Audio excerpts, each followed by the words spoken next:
So, what if your most sincere spiritual efforts, we're talking fasting, praying, giving, were somehow actually making things worse? It's a pretty wild thought, right?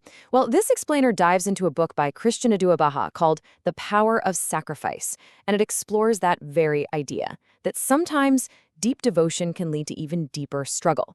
We're going to explore why that might be and what the author suggests we can do about it. And this quote, this really gets to the heart of it all. This is the haunting question the author himself was wrestling with. Here he was, a minister, feeling trapped even though he was doing everything he thought was right. It's that paradox that really sets the stage for the whole mystery this book tries to unravel. To really get what this book is about, you've got to start with the author's own story. It's this powerful, personal account that really lays the foundation for his entire argument about, these spiritual protocols. So on the surface, Christian Aduaba was the absolute picture of spiritual commitment. He was out there in active ministry, he was preaching, he was leading prayers, giving generously. I mean, he was doing all the things you'd expect from a totally devoted leader. But here's where it gets complicated. For 6 long years, while his ministry was actually growing, he says that privately he was fighting this intense spiritual torment. He talks about a recurring affliction that just none of his fasting or praying could seem to break. This intense struggle, happening right alongside his intense devotion, is the very thing that kicked off his whole search for answers. Which, of course, brings us right back to that core question. What is going on when good intentions and really sincere actions just don't lead to the breakthrough you'd expect? The book suggests it's not about effort, but about understanding what it calls spiritual laws. Basically, a set of principles that govern the whole spiritual realm. So, to answer that, the author introduces this really foundational idea for how the spiritual realm operates. He makes the case that everything, and he means everything, functions on a system of 2 opposing altars. Now, this is a core concept right here, spiritual legality. The book's big idea is that the spirit realm isn't really moved by our emotions or even our good intentions. Instead, it works almost like a legal system, one that's governed by strict principles and protocols, where every single action carries some kind of legal weight. So, the way the book sees it, every action we take is like an offering that strengthens one of these 2 altars. Things rooted in faith and obedience, they build up what the book calls God's altar in our lives. But actions that come from things like pride, or unrepentant sin, or even fear, can accidentally empower what it calls demonic altars, which it says gives them legal access into our lives. And these images, they just perfectly capture the 2 realities the book is describing. On one side, you have an offering that's aligned with God.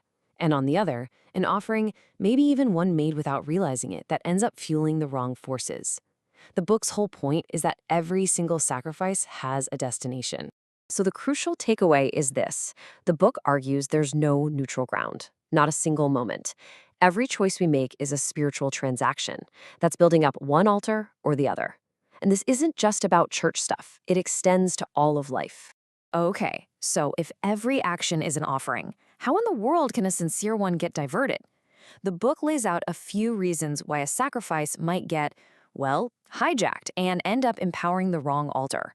Let's look at what it calls these spiritual loopholes. The author points to a few key things. For example, trying to make an offering while you're holding on to bitterness can apparently defile the altar. Or, acting outside of God's specific instructions is considered an unauthorized offering. Acting out of pride or maybe trying to manipulate God, the book calls that a presumptuous motive. And finally, any act that isn't really rooted in faith is considered a spiritual violation that basically opens a legal door to the wrong forces. This quote from the book it really sums it all up, doesn't it? It's not about how passionate or zealous you are, it's about whether your actions are in true alignment with these divine protocols. In this framework, obedience is everything. It trumps good intentions every single time. All right, so let's shift gears and talk about the solution. If old ways of sacrifice can be hijacked, what does an effective, acceptable sacrifice look like today, according to this book? Well, it reframes some really familiar spiritual practices as new covenant offerings. So the author totally reframes sacrifice for today, and he zeroes in on 3 key living sacrifices. And this is where it gets really fascinating, because he connects them to our biology. Praise is presented not just as worship, but as a form of spiritual warfare that can literally calm your body's nervous system. Prayer is seen as aligning with God's will, which the author claims can actually rewire your brain's logic centers to make them stronger against fear. In giving, that's an act of trust that, as the book says, speaks in the courts of heaven. So, you see, these are just one-time actions. The book presents them as a lifestyle, a continuous path where you're always moving toward greater spiritual alignment with God, kind of ascending from one level of maturity to the next. Okay, so what do you do if you feel like maybe your past efforts have been misaligned? The good news is the book doesn't just leave you stuck there. It gives a really practical protocol for how to course correct. There's a clear, 4-step process laid out for anyone who wants to reclaim a hijacked offering and get back into what the book calls divine alignment. The book lays it out pretty clearly. First up is inquiry. You humbly ask God to show you if there's any misalignment. Second is repentance, which it describes as a legal act that cancels the enemy's claims. Third, renunciation. You verbally renounce any false altars you might have accidentally empowered.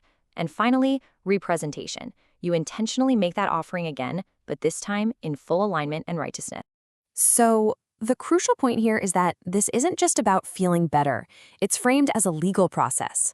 According to the book, by following these steps, you can actually close off demonic access and restore the full power and intended destination of your spiritual offering. So, to bring it all together, the power of sacrifice really presents a world where spiritual life isn't random. It's governed by laws. It's a whole system of altars and offerings and divine protocols, where alignment is presented as the absolute key to breakthrough. And all of this leaves us with a pretty challenging question, one that comes right from the book's core idea. If every single action you take is an offering, what kind of altar is your life, right now, actually building?